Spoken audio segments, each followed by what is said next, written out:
makes our skin. We watch the day go by, stories of what we did. It made me think of you, it made me think of you.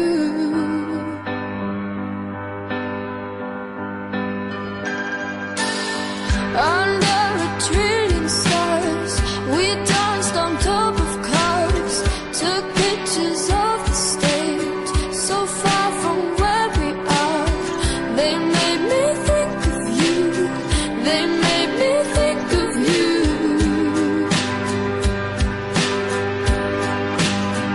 Oh, lights go down in the... La contaminació és l'alteració nociva de l'estat natural d'un medi com a conseqüència de la introducció d'un agent totalment aliè a aquest mitjà, contaminant, causant inestabilitat, desordre, dany o malestar en un ecosistema, en el medi físic o en un ésser viu. El contaminant pot ser una substància química, energia o fins i tot gens. A vegades el contaminant és una substància estranya, una forma d'energia o una substància natural. Un canvi climàtic és qualsevol variació global del clima de la Terra, ja siga per causes naturals o humanes influents sobre tots els parèntesis climàtics, temperatura, precipitacions i nebulositat. El clima d'un planeta depèn tant de la posició astronòmica com de la composició de l'atmosfera, i un petit canvi en aquestes condicions pot alterar la situació ecològica del planeta.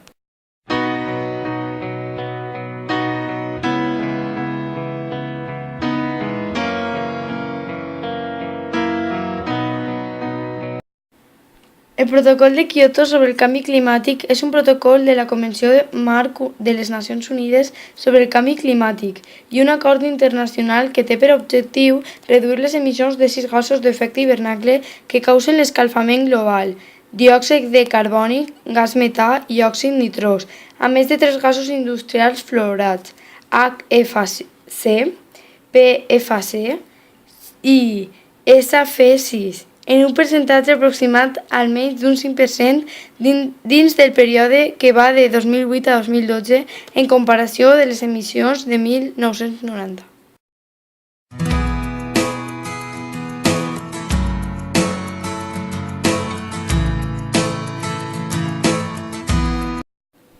El primer lloc l'ocupa l'ós polar, que podria desaparèixer com a espècie d'aquí a 50 anys si, com està previst, continuen reduint-se les plaques de gel de l'Àrtic. La capa de gel de l'oceà Àrtic es fa a una mitjana de 9% cada 10 anys. D'acord amb aquests càlculs, la regió àrtica podria prendre la seva massa de gel a l'estiu a mitjans d'aquest segle.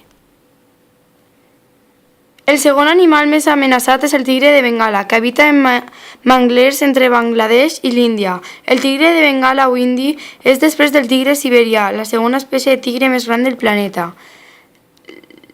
L'hàbitat d'aquest feli podria perdre's abans del 2060. En el tercer lloc de la llista figuren els corals, dels quals un 80% poden desaparèixer d'aquí a uns decennis. La cacera comercial i per a la seva investigació, el tràfic marítim, la contaminació dels mars, el canvi climàtic i fenòmens com el Niño o la Nena amenacen la vida de les balenes del món. Les 4 principals espècies de pingüins que viuen a l'Antàrtida estan amenaçades d'extinció a causa de l'escalfament del planeta. La pesca comercial i la destrucció per l'home de les àrees de niat a les platges amenacen amb acabar amb una espècie que porta 150 milions d'anys habitant a la Terra. 19 de les 21 espècies d'aquest animal estan amenaçades a tot el món, la proporció més alta d'espècies en perill d'extinció a la família de les aus.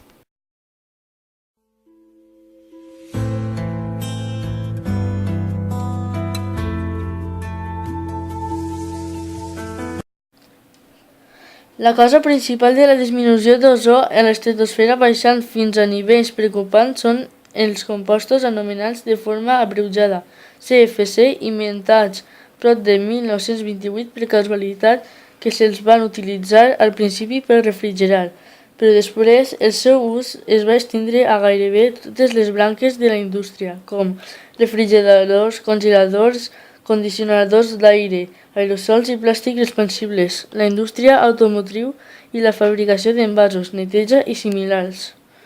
La conseqüència principal de l'atac d'aquestes substàncies a la capa d'ozó és la disminució en la seva concentració.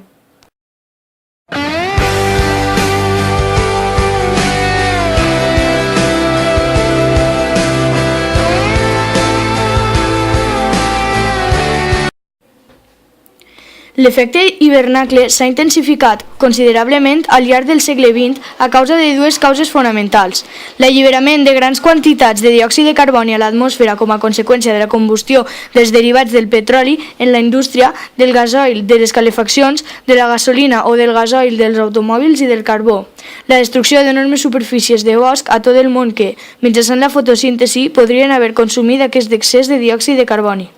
La conseqüència directa de l'augment de gasos hivernacle a l'atmosfera és una elevació de la temperatura global del planeta. Aquest escalfament, al seu torn, podria tenir altres conseqüències. L'ascens de nivell del mar, provocat per la fusió dels gels permanents dels pols, que inundaria moltes zones costaneres destruint ciutats i terrenys agrícoles. A més, les reserves d'aigua dolça properes al mar es contaminarien per l'aigua marina. Un canvi climàtic, ja que la calor incrementaria la taxa d'evaporació i això alteraria el règim global de pluges i vents. Augmentaria també la desertització en moltes zones del planeta i en altres, per contra, es registrarien pluges torrencials, la desaparició de moltes espècies d'animals i plantes i el desenvolupament de nombroses plagues, propicitat de l'elevació de la temperatura i la propagació de malalties tropicals cap a les zones temperades del planeta.